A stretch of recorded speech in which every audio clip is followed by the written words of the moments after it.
Good evening and welcome. I'm Dorota Blumczyńska, CEO of the Manitoba Museum, and I will be your host for this evening.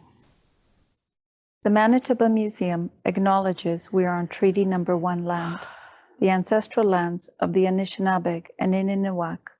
These lands are the unceded territories of the Dakota and the homeland of the Métis Nation. The museum is committed to reflecting the continued legacy of all the original peoples of this province, including the Ifinaawak, Dene Sulene, Anishinaabe, Inuit, and Nakota. We acknowledge the harms of the past, are committed to improving relationships in the spirit of reconciliation, and appreciate the opportunity to live and learn on these traditional lands in mutual respect. On behalf of the Board of Directors and the museum staff, welcome to this virtual event. We are happy that you're able to join us. And thank you to those of you who sent in questions.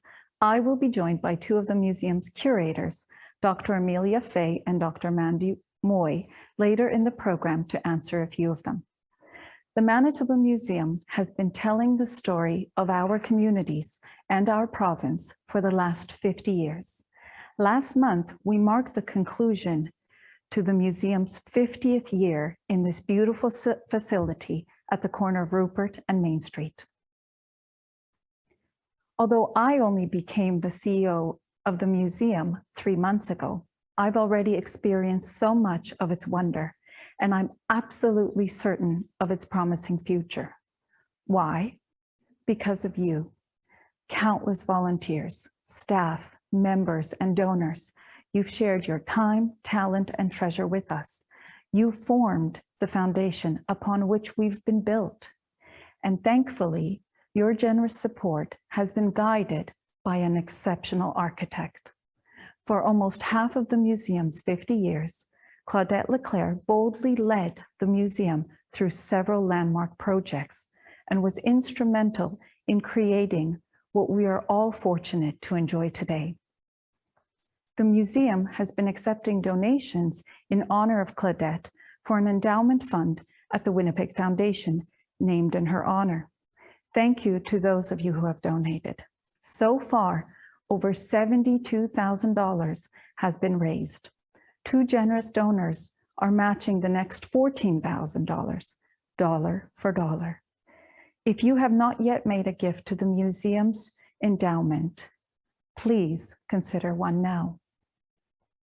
For half a century, the Manitoba Museum has shared the stories of the people, land, and skies. These stories help us understand our past and our present, and our place in the world.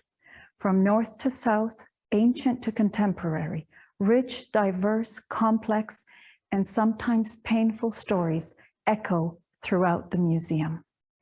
Our stories are essential to how we relate to one another, how we teach and how we learn, how we innovate and how we evolve as a society. Our shared stories help create space for inclusion and connectivity, mutual understanding, and a sense of belonging.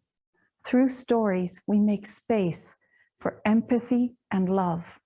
Artifacts and specimens tie us to the identity of this land. They are the markers of our existence long after we are gone, witnesses to the present as it becomes the past.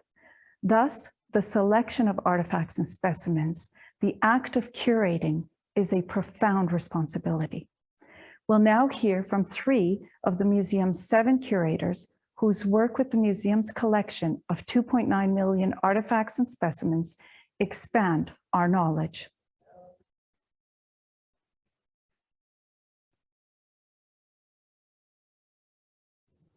Hi there, I'm Dr. Amelia Fay, and I'm standing in our discovery room at the Manitoba Museum. This is our temporary exhibit space, and we've completely renovated it. And the first exhibition in here is called the Museum Collection Illuminated, celebrating 50 years. So as you may know, the Manitoba Museum is celebrating 50 years at our location here at 190 Rupert, but that doesn't mean that our museum collection only dates 50 years.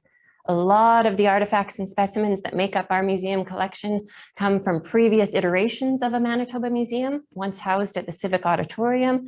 Some of it was part of the HBC Museum collection, which was housed first in department stores and later at Lower Fort Garry. So a lot of these objects and specimens had actually had previous homes before finding their way here to what we now call the Manitoba Museum. With this exhibit, we really wanted to cover not only celebrating our 50th anniversary, but also really answering some of the biggest questions we often get asked, like where do our collections come from? Why do we have collections? And what do we do with them beyond exhibition? And so what I thought I'd chat with you today a little bit about is that latter part. What do we do with all these artifacts and specimens beyond just exhibiting them in our beautiful galleries? A lot of our human history objects can be used to tell really great stories about particular people or past events. So in many ways, we know a lot about these people or events through documents in the archives, but those are often biased. So the objects can often help tell a different side of the story, or even just help illustrate a story. So instead of just reading about a person or a particular event, you can actually see objects from that time period, things that were worn by that person, things that were made by them, which makes it a really incredible moment to connect with history. A lot of contemporary artists and makers come and visit our collections and access them to explore how past makers might have made and used things. We have incredible First Nations, Inuit, and Métis objects in our collections holdings that really help tell the story of these communities. And in fact, a lot of these artists and makers are looking at objects from their home communities, and they're able to tell us a lot more about them as well. So for instance, artists might be able to identify the artist of that object in our collection, helping to enhance our collection's records and what we know about the particular objects.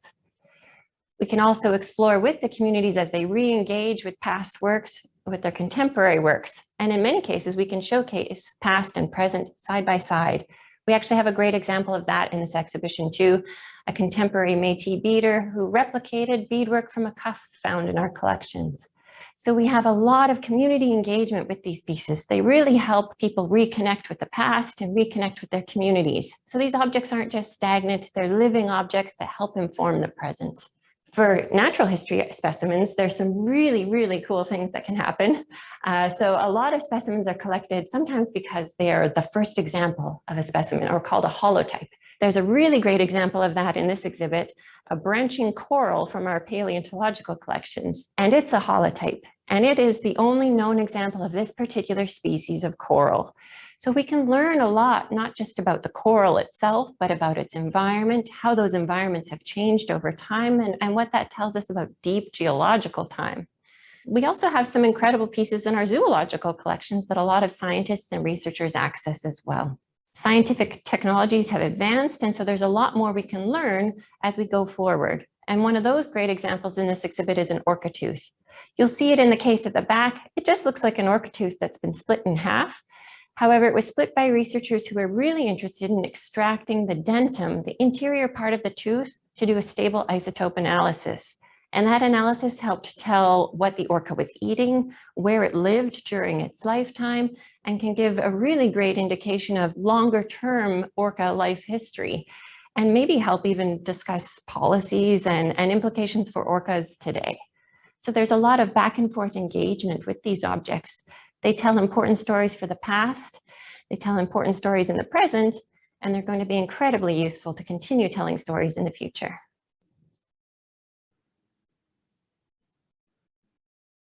I'm Randy Mooi, and I'm here to talk to you a little bit about collections at the Manitoba Museum. Collections are really what make the Manitoba Museum a unique place as far as an educational facility and a research facility. They're really the backbone of what we do here. The collections, most of you will know, are the ones that are on exhibit. So when you go through the new gallery spaces and the old gallery spaces, you'll see a lot of collections. So in natural history collections in particular, which include a whole diversity of specimens from rocks and minerals, fossils, plants, fungi, and animals of all sorts, insects, birds, mammals, pretty much anything that moves. These provide a really spectacular resource for understanding Manitoba's place in the natural world. And of course, when we interpret these, we're able to bring these to either other scientists or to the public, a whole variety of constituencies, and be able to share the knowledge that we can gather from these collections. And the other beauty of having collections is that they really can act like a library of life. They've sometimes been called the archives of the earth, the natural history collections at museums. Each of our specimens provides a little bit of a book. If you know how to open it, you're able to learn quite a lot, potentially very new and interesting material. And that's what we do here as curators at the Manitoba Museum. We're able to look at various parts of the collections. We might discover a species that's new to science. We're going to find out new things about their life history. We're going to be able to build past ecologies and figure out what used to live in Manitoba millions of years ago. So the collections are indeed a very unique thing. As libraries of life, we're able to share those books, those specimens, with other researchers around the world. Just as you borrow books from the library, scientists can borrow specimens from our collections, and we send those around, and they can study them and help us understand Manitoba better as well. So we really have a whole opportunity through collections for both science and for public education. And this is incredibly important, particularly now, as things are changing very rapidly. People know about climate change. Environments are changing very rapidly as the world population grows. But looking at collections, which are really time machines, we can go back in time and see what the world looked like 5 years ago, 10 years ago, 100 years ago, a billion years ago, and understand where we're going and what kind of world that we might want in the future. So understanding biodiversity, how species interact with one another, these are all questions that we can answer through the collections, providing new knowledge to help us become better stewards of our environment. So this case in the New Prairies Gallery provides us an opportunity to exhibit some of our fantastic collections, but also show what has changed in the environment of southern Manitoba. So a lot of the species that you will see in this case are either newcomers through changes in the environment, species that have been introduced by people, and a lot of them are native animals that may have had their ranges reduced. We've brought out a lot of species of birds and plants that used to live all the way across southern Manitoba that are now in many instances just restricted to a very small portion of the province, mostly in the southwestern corner. So birds are greatly endangered, things like chestnut-collared longspurs and Sprague's pipits, loggerhead shrikes, other birds like burrowing owls have almost disappeared from the province. These are all birds that used to breed not too far from Winnipeg, and now are really restricted in different parts of the province. So it's looking at the collections, we're able to see where they used to live and where they live now, and then we can really evaluate what humans have been doing to their environment and perhaps suggest some ways that we can rectify that. So the collections themselves are incredibly valuable and make the museum a very important and unique place for science and for educating the public. I'm Kevin Brownlee. It's great to be here with you today. And I want to talk a little bit about sort of the importance of collections. Here at the Manitoba Museum, we've got collections that go back sort of hundreds and thousands and billions of years. And so one thing that always sort of strikes me when I look at that in terms of the large strokes of it is how fleeting we are here on this earth.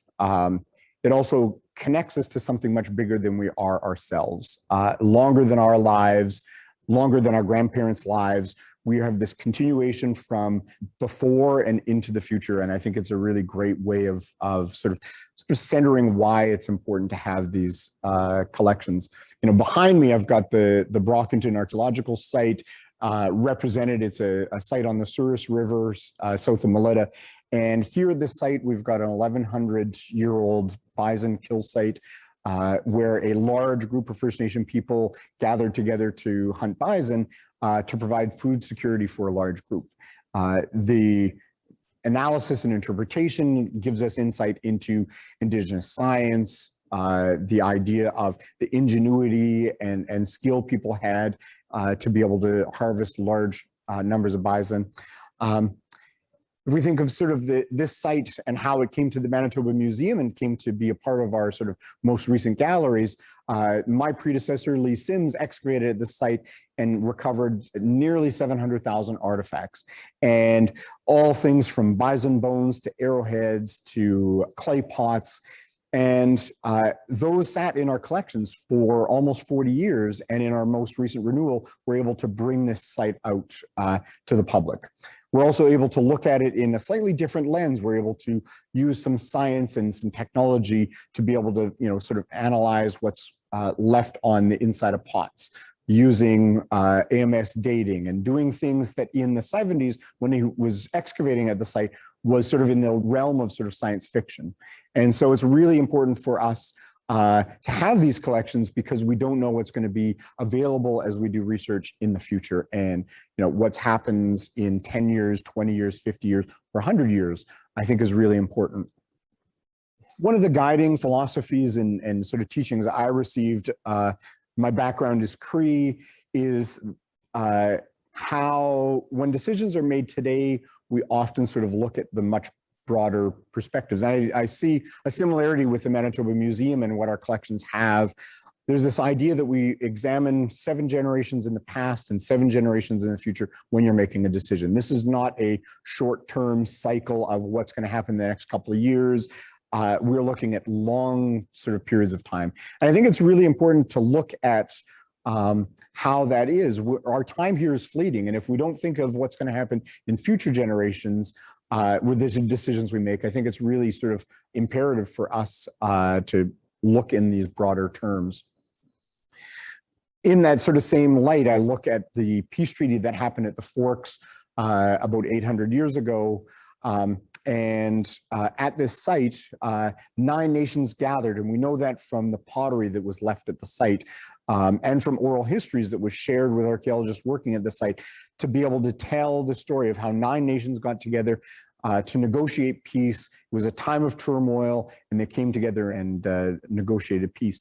And you know, one thing I really like about that is that it shows sort of the diplomacy that First Nation people had before Europeans arrived. You know, the idea of treaties, and we talk all the time about treaties and how important they are today, but here's a treaty that happened, you know, hundreds of years before Europeans arrived. And so, you know, we look to honor treaties, keeping in mind that sort of 7 generations, I think, is so critical as we move into the future. And how are those not going to affect, you know, this generation, which is important, but next generations as well. The people in the past are not that different than today. They had feelings, they loved, they cried, they had turmoil, they had success. And I think that looking at the collections in a different way allows us to do that. And I think, you know, maybe as time changes, collections have different meaning for different people. I think we're a really exciting time now where we're using collections to really help tell corrective history and corrective stories about the past.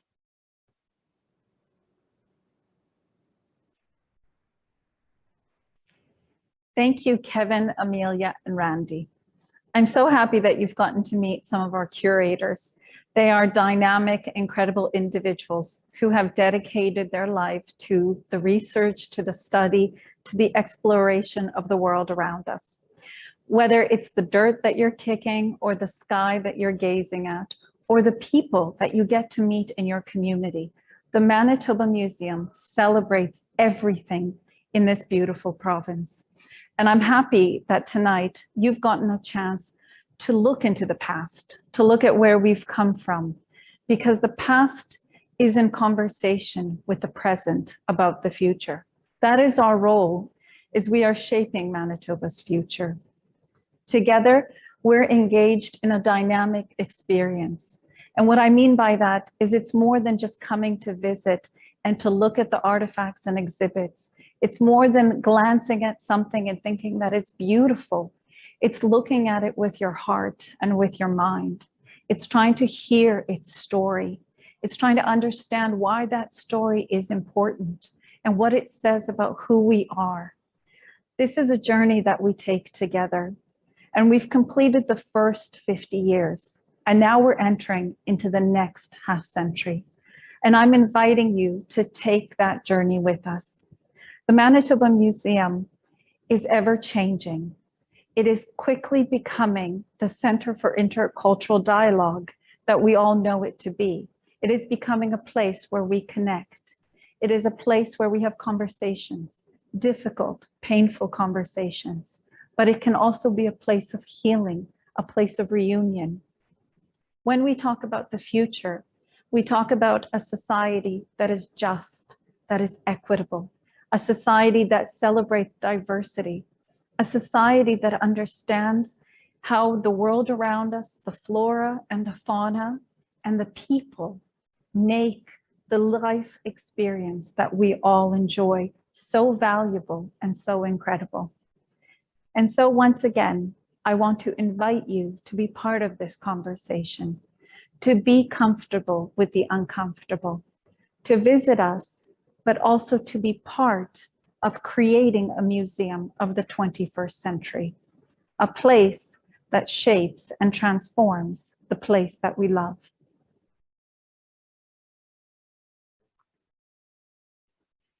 Welcome, Amelia and Randy. So now we have some wonderful questions from you, our supporters. Question 1.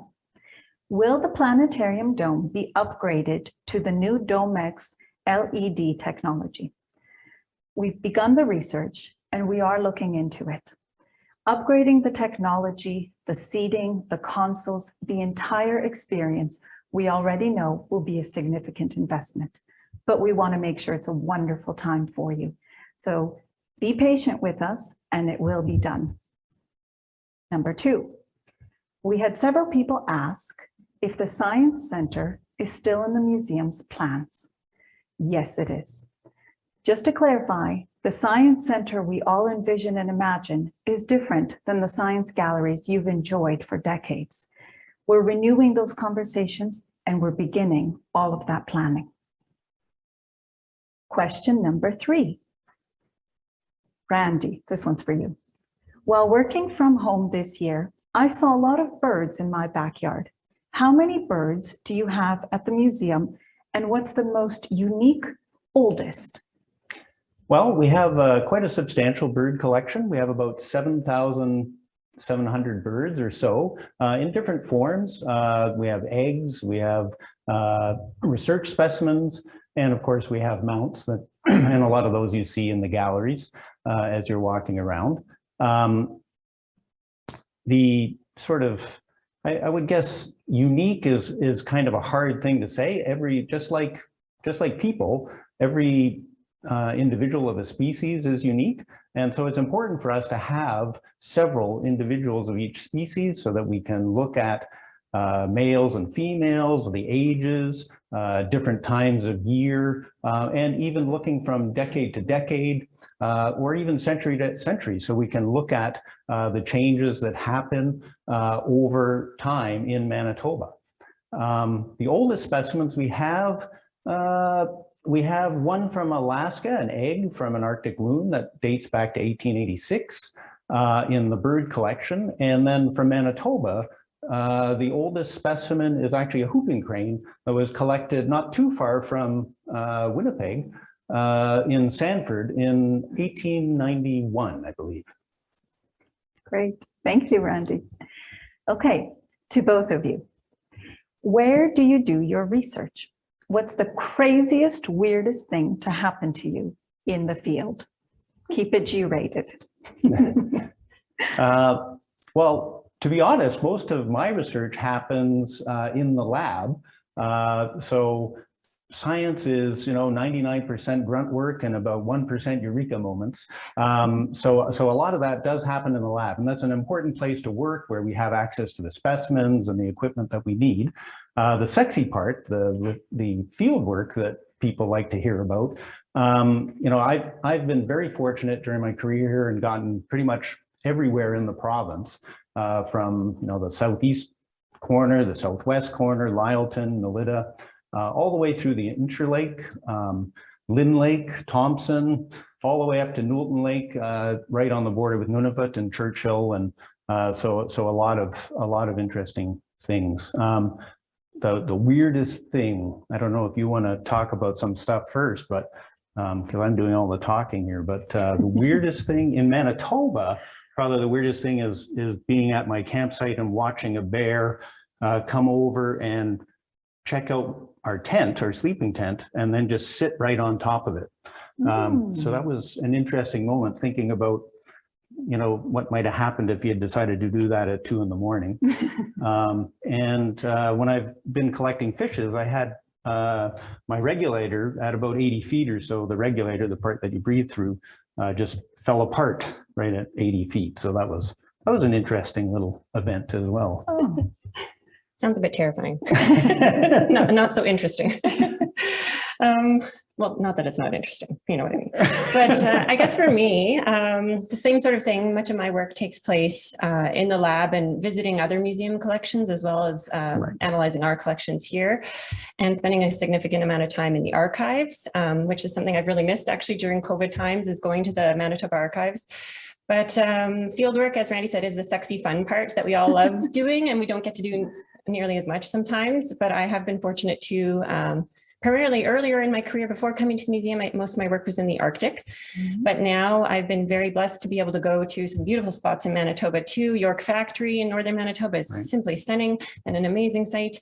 Parts of southwest Manitoba. So there's lots of and more places to explore. So we've got lots of ideas for other places in the province to visit. So it's a pretty cool job.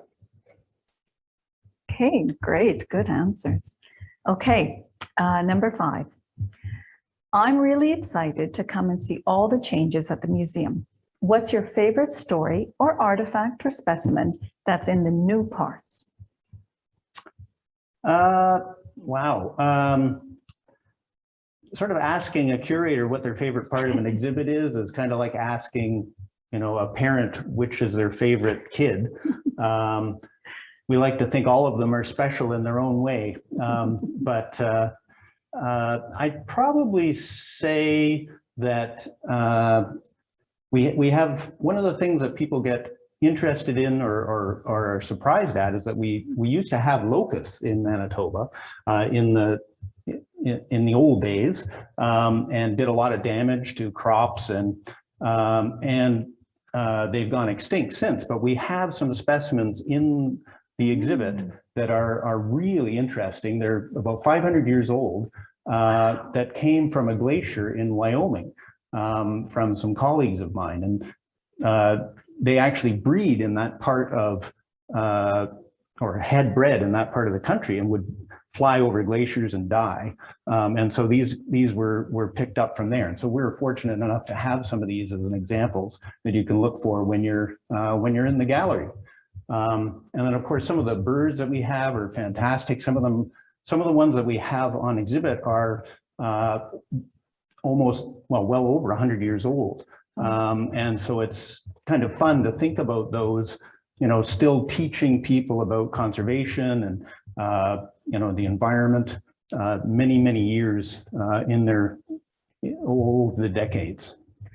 What about you, Amelia? Yeah, like Randy, that's a tough one. But I think for me, one of the exciting things that I hope people are really interested in is one of our key goals was to also bring part of the fur trade story and HBC story into more of the biome galleries. So we have the HBC gallery, which is lovely, but we didn't really necessarily address fur trade history, and it's so diverse throughout the province. So one of my favorite parts, which is sort of tooting my own horn with my colleague Kevin Brownlee, is we did an exhibit on the Pine Fort, which is a Northwest Company fort, and the Nakota, who were like expert bison hunters in the plains and really helped solidify the pemmican trade for the fur trade. So it's a really beautiful little exhibit, and it helped kind of address a gap that we had in our galleries, which was a lot of fun.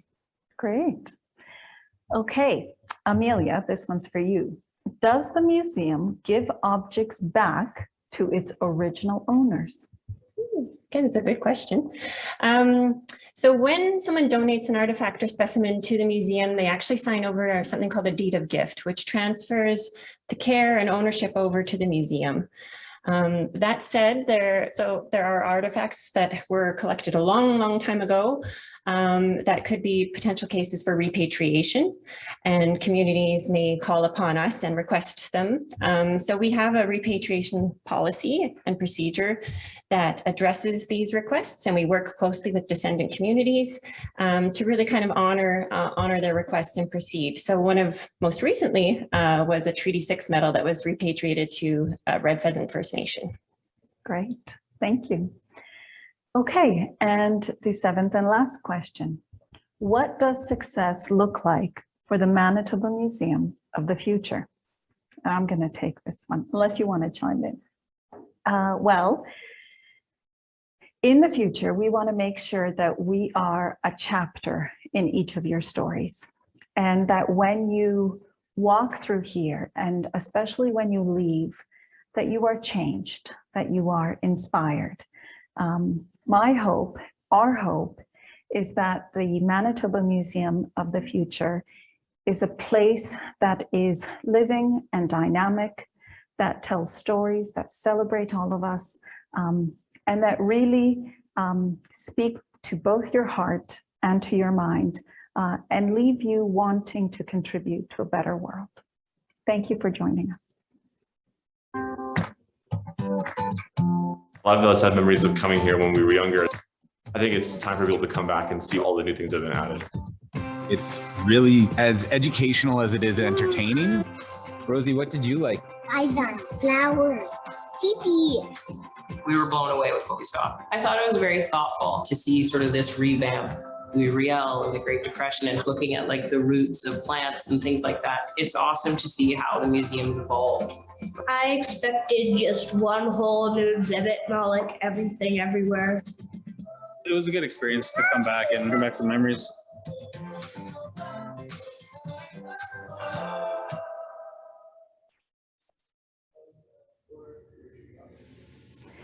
Thank you to you, our volunteers, members, supporters, and donors.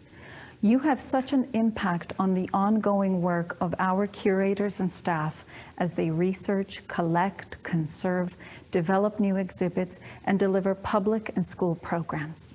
Thank you. Never before has science and society moved forward at such a tremendous pace. Consider for a moment how many more stories and events have come to define our community since the museum opened its doors 50 years ago. Imagine the stories we might yet discover.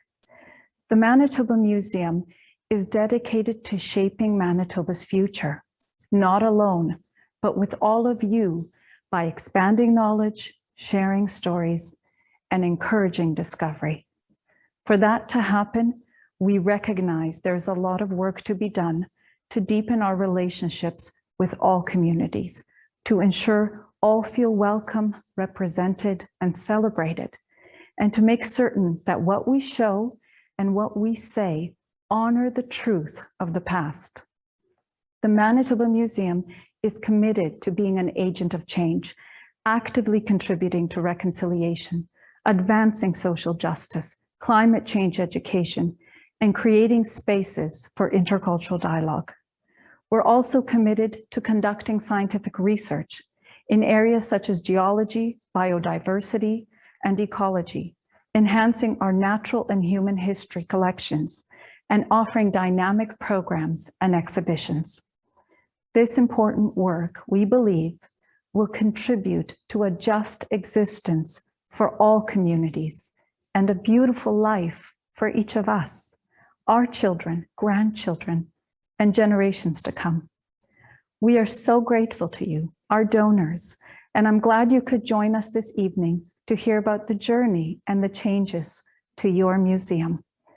After several closures for pandemic health orders, I'm absolutely overjoyed that the museum galleries and the planetarium reopened last week. I hope to see you soon. Good night.